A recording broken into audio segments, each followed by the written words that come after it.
advogado José Paulo Cavalcante Filho apresenta no Sempre um Papo a grande obra de sua vida, Fernando Pessoa, uma quase autobiografia. Admirador da obra de Fernando Pessoa desde os 16 anos, José Paulo fez um verdadeiro trabalho de jornalismo investigativo. Para seu espanto, José Paulo acabou chegando à conclusão de que, abre aspas, Fernando Pessoa foi o escritor mais sem imaginação com quem tive contato em toda a minha vida.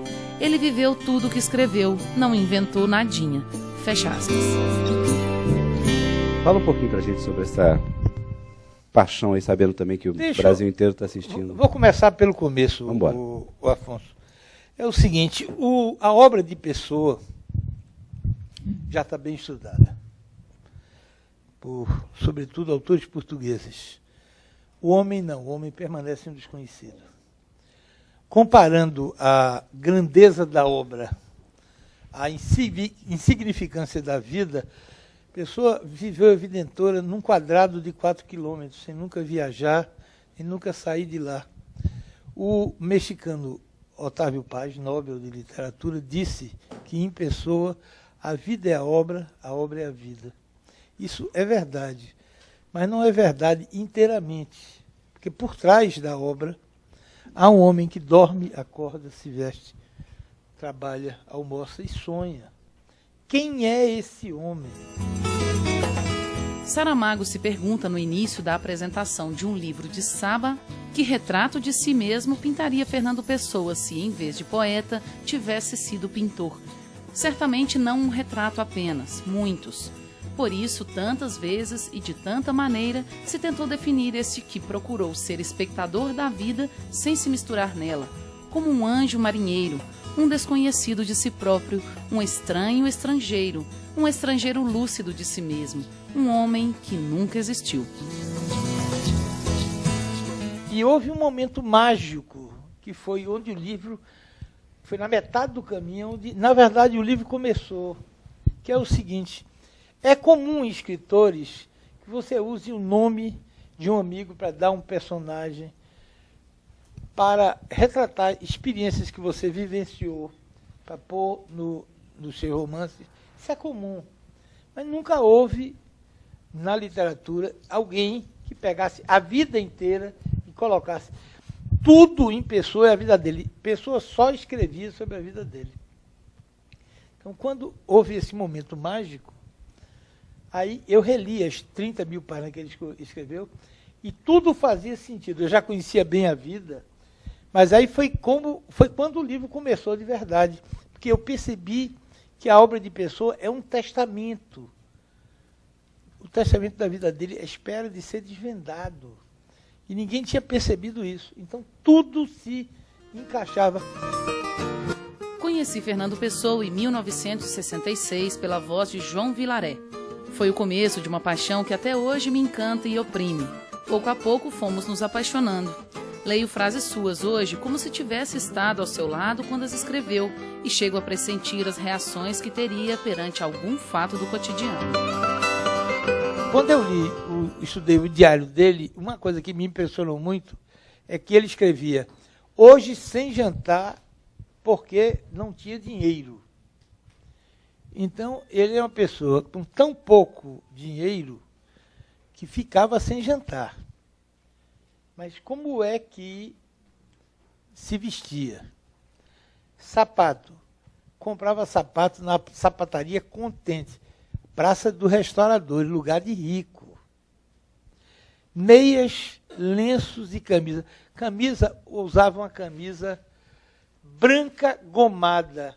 Eu ainda me lembro de papai usando isso, hoje nunca mais vi. Era uma camisa que, se alguém tiver mais idade, talvez se lembre, é uma camisa que a lavadeira metia um goma, passava aquele ferro, ficava durinha aqui, branca gomada. Calças, usava um sistema chamado papo seco. É uma coisa ridícula, bem apertadinha. Ternos, estilo anglo-saxão, e casacos cintados, feitos aonde? Pelos mestres da casa Lourenço de Santos, a mais cara de Lisboa. Gravata borboleta ou fitas, preta ou cinza, para combinar com o chapéu coco, preto ou cinza, que andava tombado para o lado direito. tinha tanta vergonha das mãos pálidas, mãos sombrias, que escondia a mão quando sentava. Então, o que é que sai? O custo dessa indumentária de rico é que havia duas empresas de cobrança, a Procural e a Procuradoria Fênix, que todo fim do mês iam bater na porta dele. Uma figura extremamente vaidosa. E assim que você foi reconstituindo, com a ajuda do destino, a pessoa morreu em 1935. Eu encontrei numerosas pessoas, anônimos, que ninguém sabe que existia, que eram amigos dele, que iam na casa dele, que iam para o quarto dele conversar. Gente no meio da rua. Eles conversavam com todo mundo? Tudo. Quando eu estava lá, eu ia fazer Assembleia Geral com esse povo. Ninguém sabe nem que... Voltei agora, morreram quase todos já. Graças a Deus que foi no começo da pesquisa. Então foi assim que a gente vai compondo a figura num trabalho de detetive, que eu fui às raias do absurdo. No Trajar é certamente um homem elegante. Sua maneira de ser, de sentir, de vestir até era especial, segundo Ofélia. Com o corpo franzino, lembra o amigo e jornalista Arthur Portela, vivia envolto friorentamente numa gabardina coçada, gasta, todo físico rematado por um chapéu ridículo. Esses chapéus, neles sempre tombados para o lado direito, são invariavelmente pretos ou cinzento escuros, e aba revirada e debruada, estilo diplomata. Você encontrou o porquê de tantos heterônimos? Os porquês? Mas olha, os heterônimos é o seguinte, em primeiro lugar, era uma prática muito em voga na Europa. Nenhuma com tanto sucesso como Pessoa. Isso foi a invenção de um autor dinamarquês da era dourada da literatura dinamarquesa, Søren Kierkegaard, que tinha 6 heterônimos. Ele inventou logo 127 agora, porque daqui a 10 anos vão ser 140 ou 150. Não é muito simples, porque como ainda tem boa parte do espólio Pessoa que ainda não foi estudado, vão aparecer novos nomes. 127 é um nome provisório. Quer dizer, você vai parar antes de descobrir todos? Rapaz, eu não aguento mais passar 10 anos nessa loucura, não. Então, é o seguinte, a minha contribuição está dada. Agora, veja bem que a coisa mais divertida foi, em cada biografia, identificar o porquê do heterônimo. Isso é que foi uma aventura. Álvaro de Campos, o mais famoso deles. Por que Álvaro é de Campos? Porque Pessoa tem um sósia, um engenheiro que chamava-se Ernesto de Campos. O nariz, quando ele mesmo dizia, fique de lado, o nariz era exatamente igual. Então, já que eram sócias, Álvaro é de Campos como Ernesto. E nasceu quando? Porque, veja bem, como eu já sei que ele só escrevia sobre o que estava em volta, eu apenas me dei ao trabalho de sair procurando. Nasceu quando? 8 de dezembro. Por que nasceu em 8 de dezembro? Porque 8 de dezembro é a data de nascimento. Sim, porque ele fazia biografia para os heterônimos.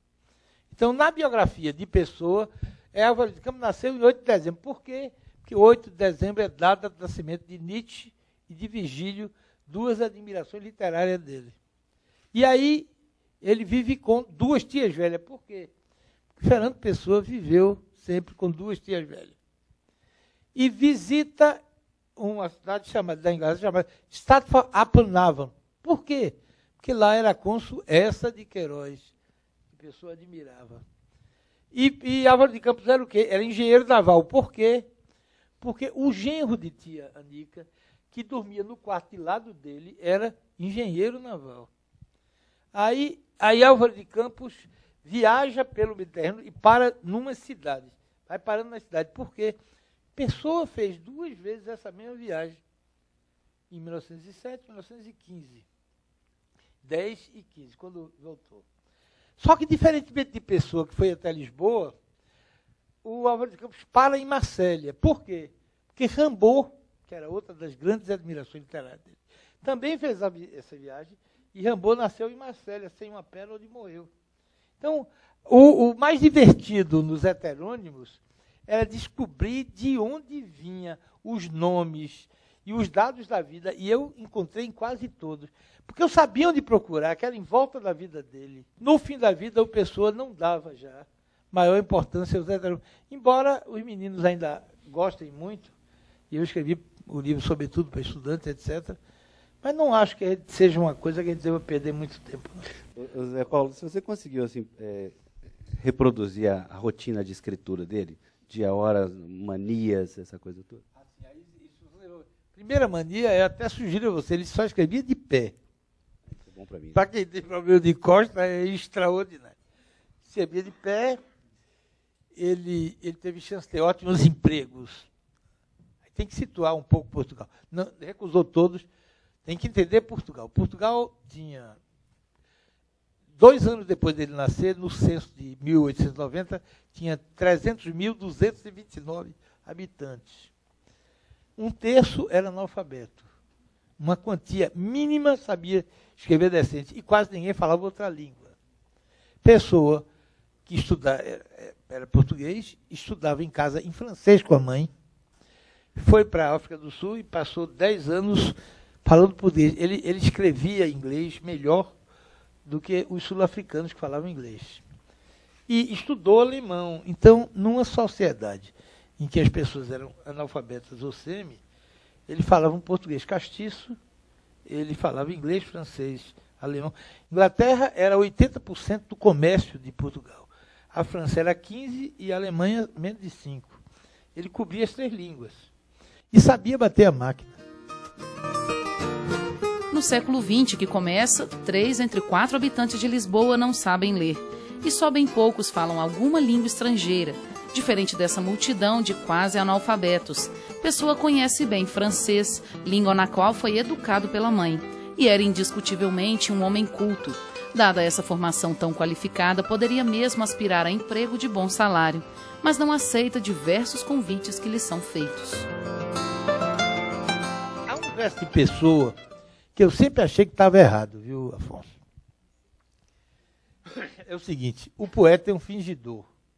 E finge tão completamente que chega a fingir que é dor, a dor que deveras sente. E os que leem o que escreve, na dor lida sentem bem, não as duas que ele teve, mas só as que ele não tem. E assim, na escala de roda, gira a inteira razão, esse comboio de cordas que se chama coração. Eu sempre achei que esse verso não estava certo. Por quê?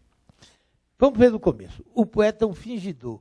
E finge tão completamente, poeta que finge muito. Chega a fingir que é dor, a dor que deveras sente, que sente de verdade. É impossível. Porque ou você finge a dor, e por definição, se finge, não está sentindo de verdade. Ou sente de verdade, e aí não pode ser fingida, porque você está sentindo de verdade. Pouco importando se você, no começo fingida, se converteu em dor deveras, de verdade. Porque na hora em que virou de verdade, deixou de ser fingida. Eu sempre achei isso. Aí eu ia para a literatura, era cada explicação complicada, essa explicação de crítico literário. E eu estava numa obra em Recife, e aí junto de mim, a obra de um cliente, um construtor, um pedreiro junto de mim gritou, fulano, João, passa areia de fingir. Aí eu peguei no braço dele, meu filho, areia de quê? Aí o pedreiro ficou branco, mas doutor, eu só pedi areia de fingir. Areia de quê? Areia aqui é de construir, doutor, areia aqui da construção. Areia de fingir. Aí eu saí correndo lá para casa, para ver o que é fingere em latim. Fingere é fingir, é modelar de barro e é construir. O poeta é um fingidor, o poeta é um construtor. E constrói tão completamente, e finge tão completamente, e constrói tão completamente, chega a fingir que é dor, chega a construir é dor, que deveras ser de verdade. Eu achei que, olha, esse dia, se eu bebesse, eu tomava um porre. Um ano depois descobri que Mário Sacramento já tinha descoberto isso. Depois descobri que Cleonice Berardelli descobriu. E que Richard Zenner também, no mesmo caminho, agora quer dizer... Como foi que eu descobri? Que eu duvido que a descoberta deles tenha sido tão emocionante como a minha. Então, essa coisa... Depois eu descobri mais. Depois o professor Antônio de Abreu Freire, que é o maior especialista em Padre Vieira no mundo, me explicou que no apogeu da Belle Époque, as casas eram decoradas dentro, as salas tinham pinturas em motivo de caça ou natureza. E em cima, em gesso, tinha alegorias com gesso trabalhado. E esse trabalhado ia para fora das casas, mas não podia ser gesso, por jeito a chuva acaba. Então, é uma massa feita com cimento e areia de fingir, que era feito modelado com uma colherzinha, que ainda hoje existe, que se chama colher de fingir.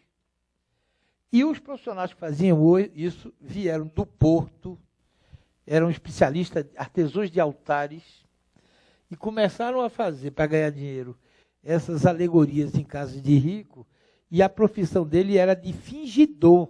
Em parceria, o Soneto da Mágoa. Vamos embora. Ah, se soubesses com que mágoa eu uso esse terror de amar-te sem poder, em dizer-te que te amo de confuso, de tão senti-lo, nem o amor perder. Se soubesses com que ódio a não saber, falar-te do que quero, me escuso. Entenderias que nesse escrever revivo a alma de um poeta luso, porque te amo como quem te odeia, como se o Cristo ao fim daquela ceia beijasse o rosto do seu traidor, e te desprezo como quem tonteia, como se o sal que corre em tua veia fosse a semente desse nosso amor.